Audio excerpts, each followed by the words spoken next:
Pretty much every time I show this power usage dashboard in my videos, people ask me, how do I measure power consumption? How do I monitor it over time? And I have a number of these third reality Zigbee smart outlets that feed into Home Assistant. And in Home Assistant, I can go in and I can check on the power usage history. I can turn on and off devices. I have a little flag in here so that when I try turning on and off something that's important, like my main NAS, it adds a little pop-up confirming it, because you don't want to turn off your NAS when you're in the middle of an edit accidentally by just tapping on a button. So yeah, this is in Home Assistant. But today I received the Smart Plug Gen 3. So this is the latest version of Third Reality Smart Plug. The ones that I've been using, this one is plugged in over here. That is plugged into the switchberry right now, which I'm testing for power usage. This one is the Gen 2 plug. And I have not had any problems at all with the Gen 2 plugs. They've been great. They measure power very well. I'd say within plus or minus 1 watt. So if you're doing microcurrent measurements, don't use these. But for anything else, these are great.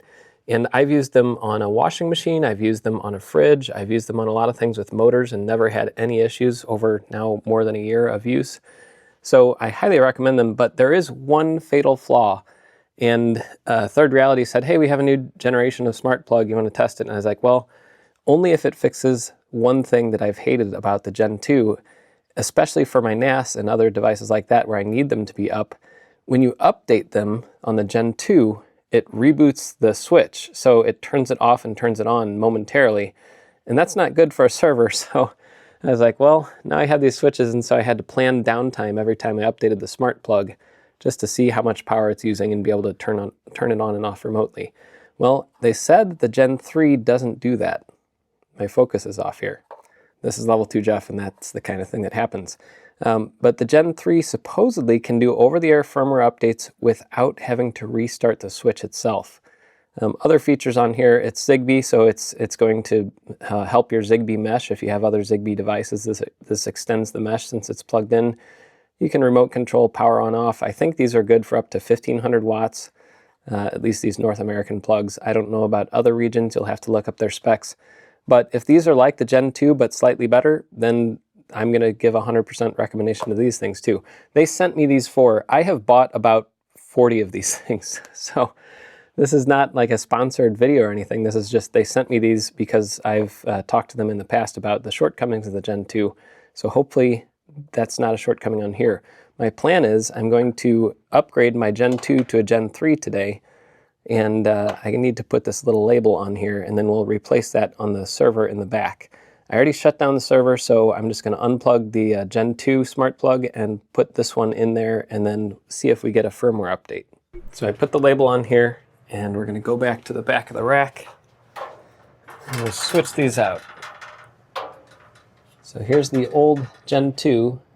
Here's the Gen 3. It looks like they're identical in size, so that's good. And this is already powered off, so I'm just going to unplug Mr. Gen 2. Yeah, server. There's that guy. And let's plug you in. Some people might ask, why don't you have a power bar that measures the power for everything? And I would reply to them and say, have you looked at the prices of those things? So yeah. This guy is in pairing mode. I do notice that the LED is a little bit brighter, which is good and bad. One good thing about that is it's easier to see. The bad thing is maybe it's too bright to be used in places like a bedroom or something. There we go. Let's go back and get this integrated into Home Assistant. Okay, I just opened Home Assistant and said add device, and already it's showing up there. Although this configuring step is taking a while. There we go. Okay, ready to use. So I'm going to call this HL15. It's hard to do this one-handed. HL15, and then the area is server room. Okay, so that's set up, and then I'm going to go to the power dashboard. And I don't know why these graphs are not working right now. That's weird. They're not displaying. There must be like an issue in Safari or something. Anyway, I'm going to edit this, and the focus is all over the board. And I'm going to go in here, edit, and we're going to change this number 3. And we're going to change this to, I think it's switch. And then we're going to find, oh, here we go, HL15 switch. All right, it looks like it's turned on right now. For the setting for confirmation, if I go into the code editor, I think I have like a tap action toggle. Let's see, what do I have? Toggle on, oh, here we go. So see, I have the tap action toggle confirmation text. That is what adds the little pop-up that says like, do you really want to do this? So I'm going to save this. It looks like HL15 is on. And then this, that's funny, the reference already updated since I named it the same thing. And so we're seeing it's 112 watts. So let's see here. Yeah, it booted up and now it's down to 112 watts. That's interesting. I wonder if the server is still booting up or something, because usually the server hovers around 120 to 130 watts. So there you have it. And I'm going to hit done on there. And the next thing I'm going to test, what the heck? Why are my dashboards going away? Yeah, so the next step is I'm going to see if there's a firmware update for this thing. And it looks like there is. So here's the big question. When I do this, is it going to kill the server? They said it's not supposed to. So if I go in here, HL15 is on right now. And I'm going to connect to my server. So I'm going to go in the Finder and say connect to NASA1. It might still be booting up, so hold for a moment. Okay, I got my drives mounted off the NAS, and now you can see that it is using more power. We're up to 150 watts, so that'll settle in. I'm guessing it'll come back down to 122 watts at idle because it's just doing its normal startup-y things. It's a real server, so it takes forever to start up. Anyway, let's go over and do the firmware update now, and we'll see if this reboots the device or not. Update. It's going. This is scary. I'm not going to be editing off the NAS right now because that'd be a terrible idea in case it does restart the switch. So hopefully it doesn't, but that's the crux of this thing. I want to see if it reboots. If it doesn't, I will be extremely happy because that was my one and only complaint with these things. I guess I should also show you the interface for this, all the different options that you get here. It gives you the frequency. So here in the US, we have 60 hertz on the grid, the current, power factor, so you can see if you have like motors and things, it definitely has an impact on how well your device is using the power. It gives you a summation of all the power delivered over the past time frame. You can reset this so that if you have like a power reporting thing, you can have it sum up all of the kilowatt hours, and then you can reset it and get that. So that's helpful too. In the voltage here, I think there's some configurable, yeah, here's some options here. You can reset the summation. You can set the power on behavior, so you can say always turn it on after a power outage, or always turn it off after a power outage, or just use the previous value. That's what I use for most of mine.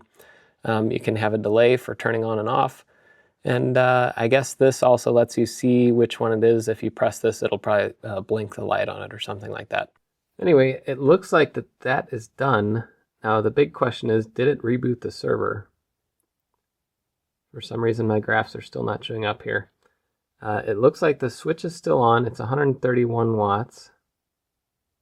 Okay, and then if I do uptime, it's still running, so it can do updates without rebooting the switch, which was my major annoyance with the Gen 2.